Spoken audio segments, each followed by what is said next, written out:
এখন জ্যাক পাহাড়ের উচ্চতায় যায়, যেখানে আকাশে উড়তে থাকা সবচেয়ে বিপজ্জনক পাখিটি থাকে, যার নাম টুরুক। এবং টুরুকের সাথে করে জ্যাক পাহাড় থেকে নিচে নেমে আসে এবং সে বলে, আশেপাশের সমস্ত গোষ্ঠীর কাছে গিয়ে বলুন যে টুরুক মাকটু তাদের ডেকেছে, আমাদের আবার একসাথে লড়াই করতে হবে।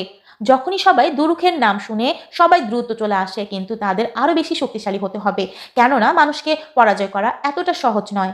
তাই তারা টুলকুন লিডারের কাছে যায় সাহায্য চাইতে। কিন্তু টুলকুনরা কখনো কারো উপর আক্রমণ করে না, তারা বলে অন্য কোনো পথ বের করতে হবে। জ্যাক বোঝায় যদি আমরা বাধা না দিই তারা শেষ টুলকুনকে শিকার করবে। তখনই সেখানে জ্যাকের ছেলে ও লিডারের মেয়ে আহত টুলকুনকে নিয়ে আসে। টুলকুন বলে, আমার পরিবারকে হত্যা করা হচ্ছে, আমি বেঁচে গিয়েছি। আহত টুলকুনের কথা শুনে অন্য টুলকুনরা সিদ্ধান্ত নেয় তারা জ্যাকের সঙ্গে লড়বে এবং তারা বুঝেছে মানুষদের মোকাবেলা করতে হবে। পরের দিন কর্নেল এবং জেনারেল অস্ত্র নিয়ে টুলকুন শিকারের জন্য আসে, কিন্তু প্রথমেই টুলকুন লিডার তাদের উপর আক্রমণ করে, মুহূর্তেই মানুষের শিব ধ্বংস করে। অন্যদিকে জ্যাক ও তার সঙ্গীরাও আক্রমণ শুরু করে। ওয়ারাঙ্গের মানিকুইন গোষ্ঠী অ্যাশ ট্রাইব সেখানে চলে আসে এবং হামলা শুরু করে।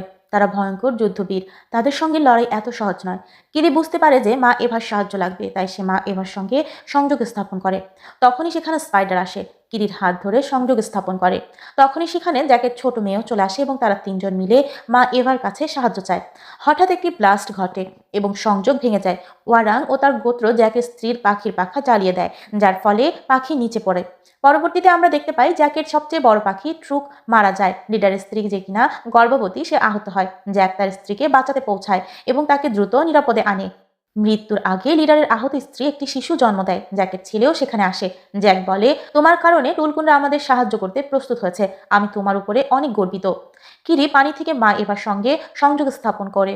সমুদ্রের নিচে থেকে অসংখ্য প্রাণী আসে যা কিরির কথা মানে। কিরি আদেশ দেয়, উপরের সব শত্রুকে ধ্বংস করো। জ্যাকের টুরুক পাখিও বেঁচে থাকে এবং চিৎকার করে। অনেক পাখি এসে মানুষ ও ওয়ারাঙ্গের উপর আক্রমণ করে। এমন অবস্থা দেখে জেনারেল বুঝতে পারে এই যুদ্ধে জয় সম্ভব নয়। সে পালানোর চেষ্টা করে।